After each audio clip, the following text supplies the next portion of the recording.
on for too long before this game starts. I think we should get into the game here Yes, and I've got keep it the open. hype going. I'll Let me. count this down. I'm loading in right now, and I will pause at 0 seconds. Okay, no problem. All right, you can start the countdown, Zach. Okay, 3, 2, 1, go. And I'll switch on the stream and do a short intro here. Hello, guys, and welcome to the Elimination Draft. This is our final round 1 game. It's going to be between, round 1 match, I should say. It's going to be the first game between TheViper and Liereyy. I am super excited for this one, especially given the record of these players in our tournament so far. Now, just to very quickly correct the overlay right here, I'm going to be casting with Resonance 22 for this one. Mentalists just seemed to disappear off the face of the earth just a moment ago, and so we're just going to go ahead and start this one up. But Rez is joining me right now, and I'll let you introduce the players and the civs and whatnot.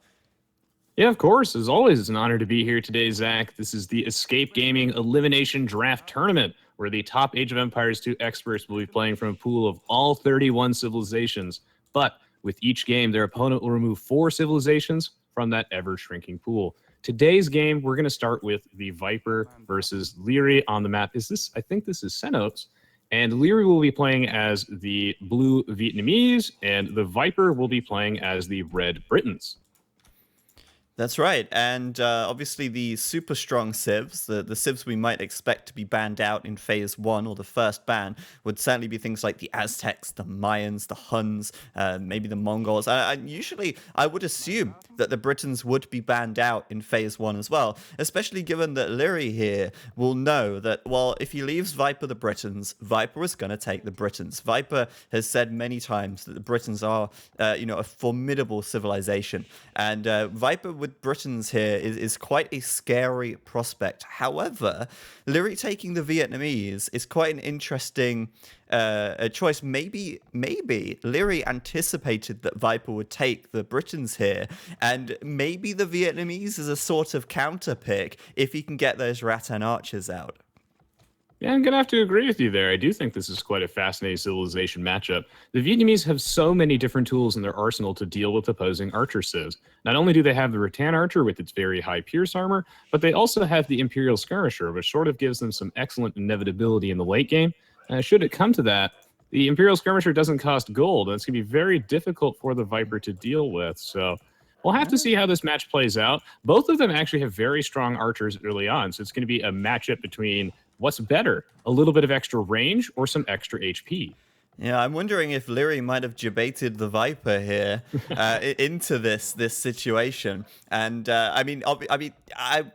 we've seen one other player pick Vietnamese in this first round, and that was Backed, and he actually won his game as well, if I'm not mistaken, when he played Vietnamese. I think they're a very formidable civ. And Liereyy, in his interview earlier this week, Nilpford and I sat down with Nilly for a good hour and a half, and he told us that Vietnamese was his favorite civ from Rise of the Rajas and the expansions. So I think he's very comfortable with this pick as well. And it's not like this is just the best of what's left. I think Liereyy genuinely wants this civ, and I think it's going to be a great game, especially because, just to give some context to this, for those of you who might have missed EGM2, if we remember back to EGM2, Liereyy actually beat TheViper in that tournament, knocking him out. And actually, Liereyy ended up finishing top 4 in EGM2, whilst Viper finished bottom 4 and actually had to come through the qualification stage for this tournament. So that really sets the stage here for this one. Liereyy, a fantastic up-and-coming player. The question is, can he take down the mighty Viper in a best-of-2 series here? And that is the question indeed. Liereyy, of course, should not be underestimated. The Viper's sending a villager a little bit further forward now, going to put down a house. All eyes on him. I wonder if we'll see a barracks for some sort of early game drush. That remains to be seen. Meanwhile, Liereyy also doing a little bit of a makeshift wall off with his houses at the front. Senos is a very similar map to Arabia, except it has even smaller forests, but thankfully there are no pools of water in the trees. So walling this up is going to be very tricky. Liereyy will start putting down his barracks now. The Viper doing the same while protecting his villager with some palisade walls. So will we be seeing some drushes? The Viper's mining that 10 gold, so we're definitely going to at least see one from him. Yeah, you know what? I'm a little disappointed in Liereyy there. For those on the stream, I was watching Lierey's point of view as he was running past the villager building the house. these villagers from Viper do not have loom. This villager is incredibly far from the TC. And I don't know if Liereyy did the gentlemanly thing by not killing that villager there, but he could have very easily taken that villager down and delayed the barracks, which would have actually put a massive spanner into the works of Viper's strat here. As you can see, as Rez quite rightly said, he's taken the 10 gold from the gold mine, and that means that he is drushing as those militia are being queued right now. I realize we've not taken a good look at the players' maps, and we should have a very brief look before the drush really comes in from Viper here. You can see he's actually got his main gold quite far forward. He does have a gold in the back, but it's very exposed. And this might be another reason why he's planning to come quite aggressively here. Liereyy, on the other hand, does have a nice backwood. His gold mine is back, but it is kind of surrounded by the trees here, which is less than ideal. And his other gold spots are a little further afield. So Liereyy here also drushing in this situation. And looks like we're going to see Liereyy take the advantage. If Viper fights, he's obviously going to have to go back.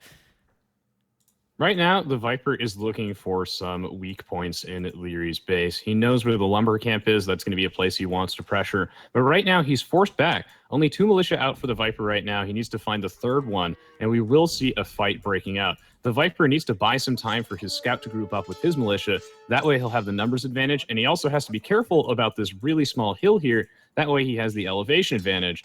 This scout from the Viper will get here first before Lierey's very slightly, but Lierey's going to regroup with his. We're about to have a big fight. Yeah, Liereyy now actually not having the best time since he was fighting uphill, but somehow ends up getting out on top there anyway. The thing is, if you look at the HP, Viper's scout much higher, but it doesn't matter because he's going to be surrounded by Lierey's militia right there. And as it turns out, Lierey's actually going to win the drush. Although, well, I may have spoken too soon. He did actually have a slight elevation advantage there. So as it turns out, both players trading blows quite equally. I think Liereyy may come out on top here just with 1 HP on his militia. Goodness me. And I mean, both players basically trading blows completely evenly there. Liereyy cannot achieve anything with a 1 HP militia, apart from one thing. And that is some scouting information here as he comes forward and spots Viper's gold mine, no doubt. Wow, that was actually a really, really close fight. It seemed to be like it was heavily in favor of Liereyy because he managed to keep the most of his militia alive. That way he had more of them dealing damage. These early game engagements come down to health bar management, trying to keep as many of your units alive as you can. And the Viper, you kept good track of that, and you managed to snipe off a couple of them since Liereyy had almost everything on low HP. And like you said, that one militia, not even going to get a single attack off, gets just punched by that female villager. And now the Viper, our first player into the feudal age, going to start putting down a very standard double archer range flush from the Britons. The way his economy is set up, he doesn't need to go to the castle age anytime soon. He wants to do some pressuring. Meanwhile, on the other side of the map, Liereyy knows that the rush is coming, so he's going to start putting up some palisade walls now, and he also has 3 villagers long distance gathering from Deer. What's going to be his game plan? Well, I mean, judging by the walls and the fact that he's very late to feudal in comparison, 28 population, this is going to be a typical Drush FC kind of build from Liereyy here. My main concern, though, is that although these walls are going to buy him some time on the front, I don't know if he's going to be able to completely wall this map, or if he does, it's an extremely ambitious project. He's got to come all the way to the north of the map and actually do a huge wall between this lake and the edge of the map if he wants to completely secure his base. And in fact, he's sending a villager up there now, but still, I mean, this is extremely time-consuming. It's villager time that's basically being spent walling instead of gathering resources. And sure, for now, it will keep Viper out. And maybe buy him enough time to get to the castle age. This could actually throw Viper off a little bit because this is an incredibly open map. It is a very difficult map to wall completely, and Viper maybe not expecting Liereyy to have walled up so quickly here, as we see an archery range and a blacksmith coming up, and Liereyy thinking, my best chance in this match is to fight from the castle age, where his Vietnamese archers are going to be super powerful.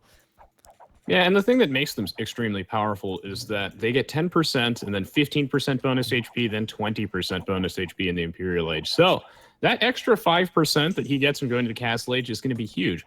41 health on Crossbowmen is absolutely excellent. And you could even go for something like Elite Skirmishers, which have been, the upgrade cost has been reduced very slightly in one of our most recent balance updates. So this is a really interesting play, especially considering that Senouts is such an open map and it's really difficult to wall. So I can't believe you managed to pull this off successfully. Well, Yeah, he's actually going to be able to slow this down a little bit. he slowed it down, but it's not going to be enough to pull off a fast castle. And he realizes that No. now as well, because I mean, it looked like he was setting up to do that. He was taking the deer as well. He had the 3 on gold, but he sent an extra villa out to gold. He transitioned away from the deer, as villagers might have been very exposed up there, and he realizes that, okay, I can't maintain this wall off from Viper, and as a result, he's actually switched into making skirms in defense now. And Liereyy maybe, hoping to pull off the fast castle, realizing it's not going to work, and having to switch tactics a little bit mid-game. Second range coming up for him. But, he did go up to the feudal age with many more villagers. The problem is now he's very outnumbered in military, and Viper's going to find a way through this wall as well. Liereyy, oh, I thought he was going to be able to get something up behind that, but Viper's going to break it down. And now Lierey's got his skirmishes to defend. Upgrade-wise, Liereyy actually has +1 defense, whereas Viper does not. And these skirmishes have an extra 3 HP each as well, which is very nice when Viper has got archers mixed into this group as well. So this is actually really potentially easy defense for Liereyy, as long as he gets a couple more skirms out here and keeps Viper from looping around the back. Yeah, an extra 3 HP is really strong. It basically means that they get to survive an extra hit each. So if you have a ton of skirmishers or relatively similar numbers, then it actually means that you have an extra one effectively.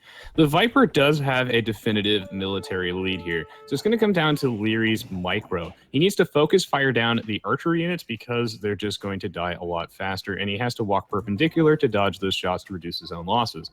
The thing is here is that Liereyy is actually at such a big numbers disadvantage that taking a direct fight is not going to work out for him. But thankfully, though, for the Viper, he can actually just swing around this house, go straight to the wood line, and force this fight, which Liereyy just can't take. Will Liereyy be forced to put down a defensive watchtower, or does he think he can repel this? He's actually catching up in military population. He's got the mono skirmisher army, which is just a little bit better, and the extra 3 HP plus padded archer armor, but the Viper has matched him. This is going to be a close fight.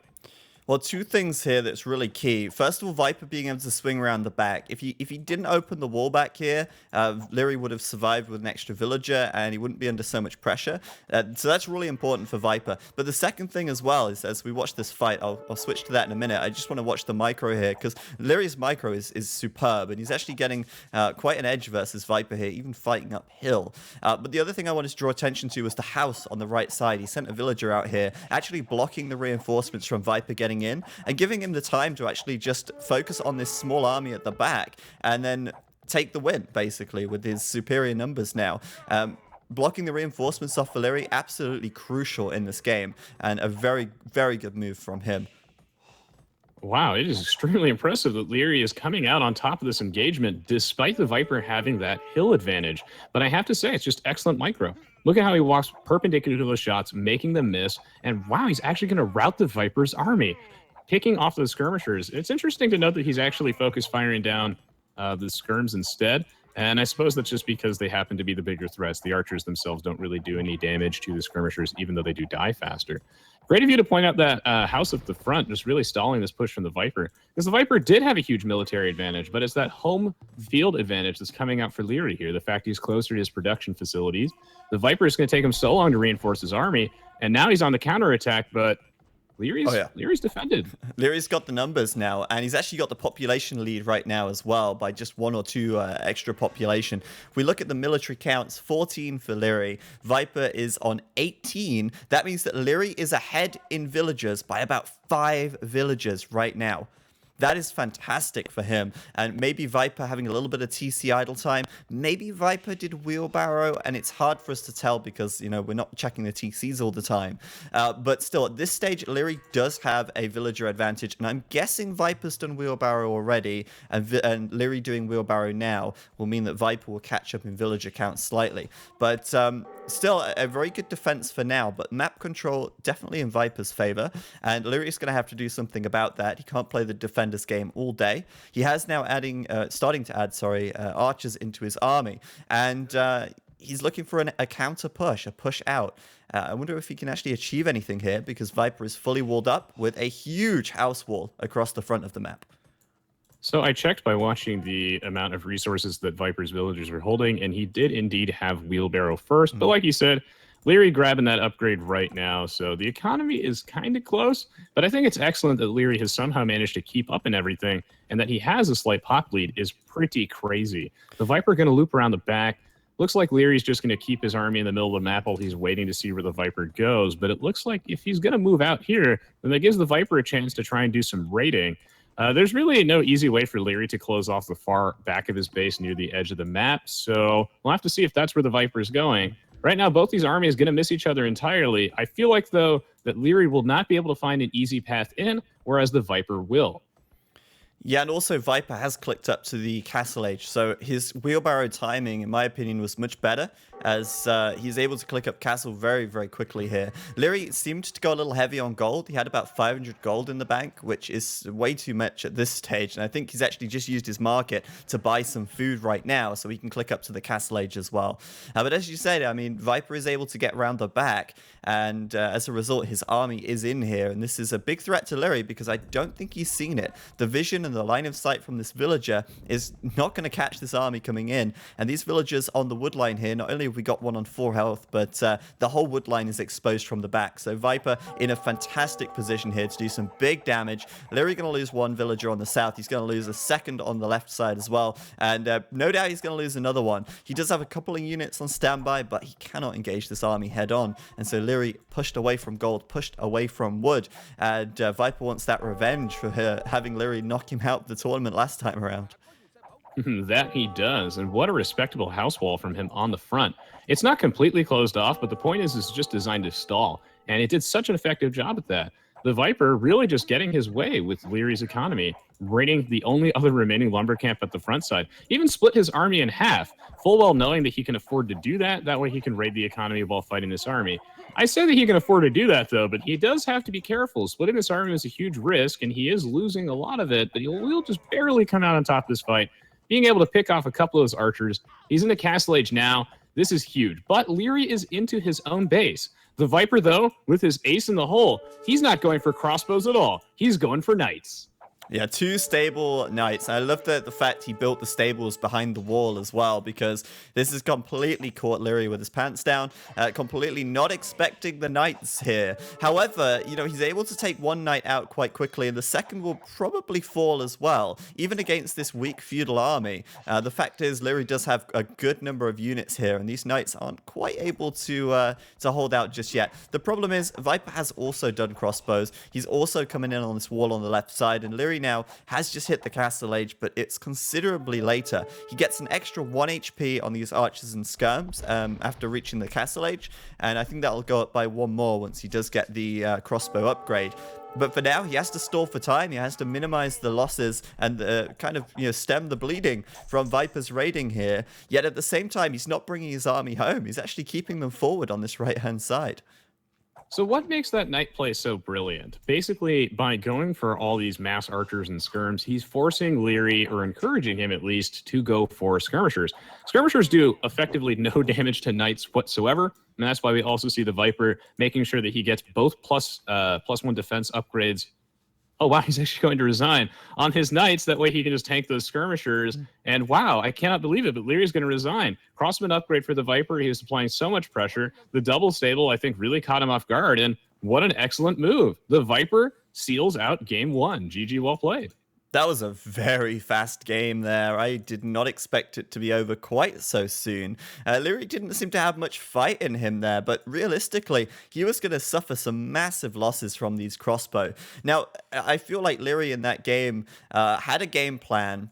I think he wanted to drush fast castle, and then I think it was like, oh crap, abandon ship. I've got to quickly adjust here because I'm not going to be able to defend from this aggression in the feudal age.